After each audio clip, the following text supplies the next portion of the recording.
In line with the modern and thorough training program consistent throughout our Army, the Airborne Command at Fort Bragg has constructed these dummy transport plane fuselages. Identical in size, shape, and angle of incline to the real planes, these soldiers of the Airborne Infantry are practicing to load with heavy cargo. These loading procedures have been inaugurated into the regular training schedules, and they mark a significant part of airborne training. Air-minded military men are looking forward to greatly increased transportation of equipment, as well as men by air. And this practice in loading the planes on a mock-up platform, which is capable of sustaining even a Jeep, is going to make the speedy loading of real planes in the future a great deal more effective.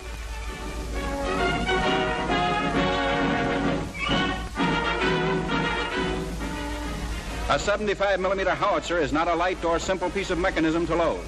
It's delicate and complicated. Yet into the plane it goes, handled carefully and knowingly by the trained crew.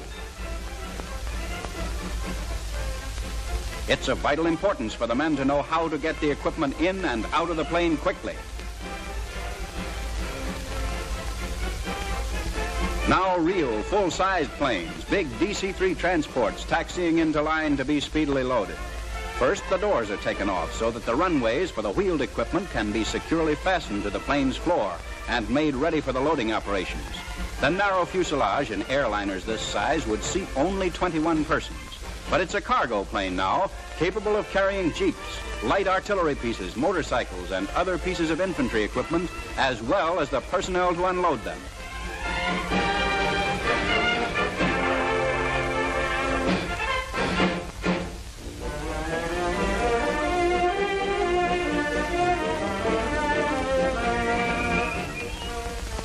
Rough weather aloft would mean danger to the heavily laden plane if all equipment were not tightly lashed, which must be done to every piece.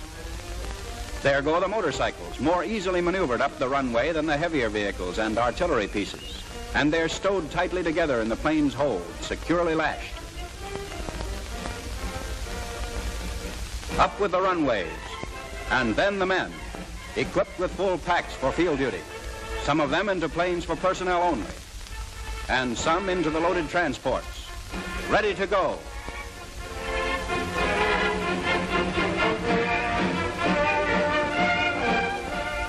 This equipment and these men might be going to the battlefields where reinforcements and supplies are greatly needed. They might be going from one theater of operations to another, transported over enemy territory, or to a point behind the enemy lines where parachutists have already cleared an area for the landing of airborne personnel. But this is training now, training to perfect technique, to make the real jobs of tomorrow easier and better.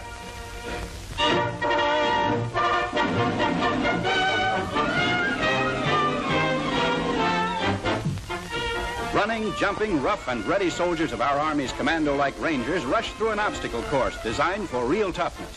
It's speed that counts.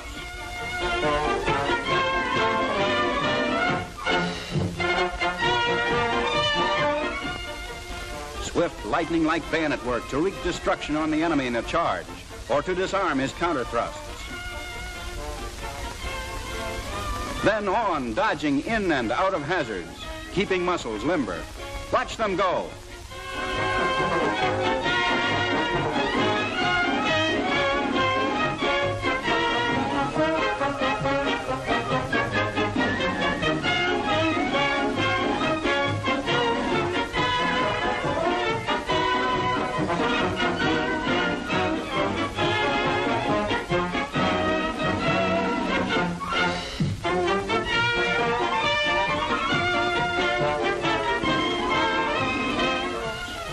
Another course, and full packs this time, but no slackening of pace for these tough U.S. troops.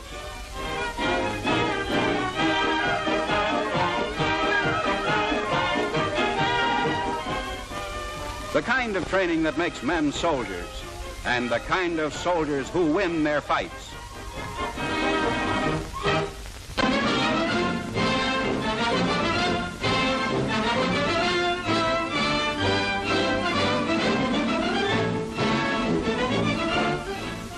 The biggest high-explosive artillery shells can't hold a candle to this massive weapon of the air. A 1-ton bomb, which testing engineers at Aberdeen are going to use for blasting at imaginary enemy installations on the ground below. 2,000 pounds of high explosives is a heavy load, and getting the big missile into the bomb bay isn't easy. The utmost care and precision is necessary for these one-tonners. And there's the famous U.S. bomb sight being handed to the bombardier. Loaded and ready to climb to 10,000 feet. From that altitude, the pilot of the B-23 bomber will release his deadly load.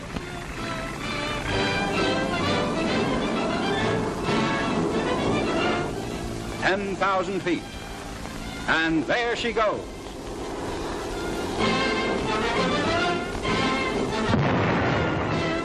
That's the way these big one-tonners look when an Allied raid pours blockbusters down on the Germans and the Japs.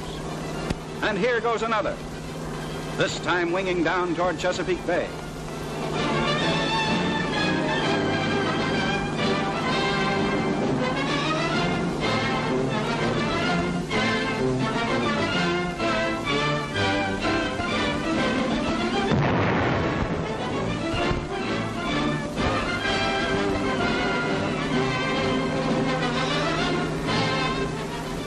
A house or building in the way of that just wouldn't be when the smoke cleared.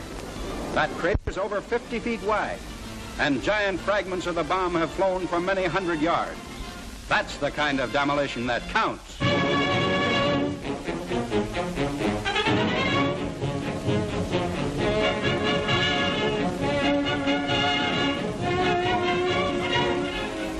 New recruits. A small detachment of the 125,000 dogs ordered by the Quartermaster General for rigorous training in connection with MP sentry work the world over. They're using purebred Dobermans, Shepherds, Dalmatians, Setters, Collies, Airedales, even Poodles and Great Danes. And each dog is carefully selected by experienced trainers for boldness and aggressiveness as watchdogs. Fierce enough and tough enough to hold a man at bay until human help arrives.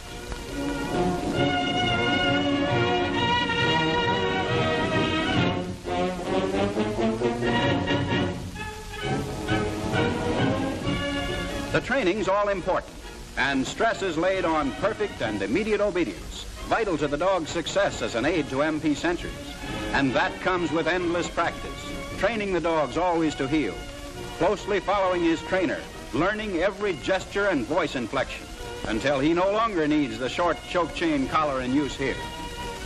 Each sentry dog must immediately learn not to get excited by the presence of another dog, the untrained dog's greatest failing. And so they're trained to walk through a group of dogs, paying attention only to the soldier trainer. Only one trainer is assigned to each dog throughout the entire basic training period, to avoid development of too much friendliness in these canine sentries. The trainer treats his dog in a businesslike and impersonal way, except to pet and praise him for doing as he's told.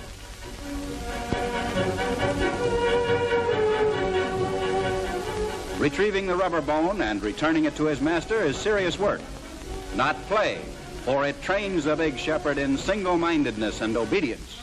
It keeps him alert. Basic training over, the dogs are off to their posts in special carriers, off to specific training in actual sentry work, learning to sense and discover the presence of suspicious persons out of sight or earshot of their MP masters, to attack when ordered and keep a culprit at bay, to grab a trigger arm if there's a gun, to follow a spoor into high brush. Watch.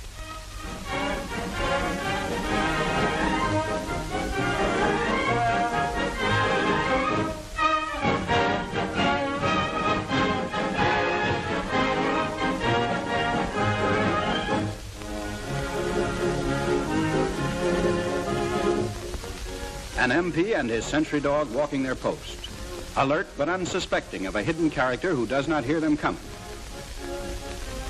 Go get him, King. Get that trigger arm. Hold tight.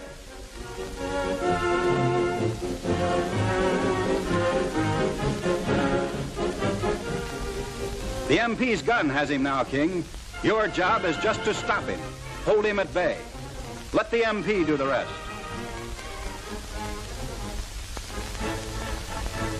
Tomorrow, another staged culprit for the dog to catch, perhaps with a club to teach the dog to dodge, And after that, training in nighttime, when dogs are doubly valuable in scouting out intruders. And maybe for the bigger dogs, training in pack or Red Cross work as well. A rounded, thorough program to make the dogs an efficient, valuable aid in modern warfare.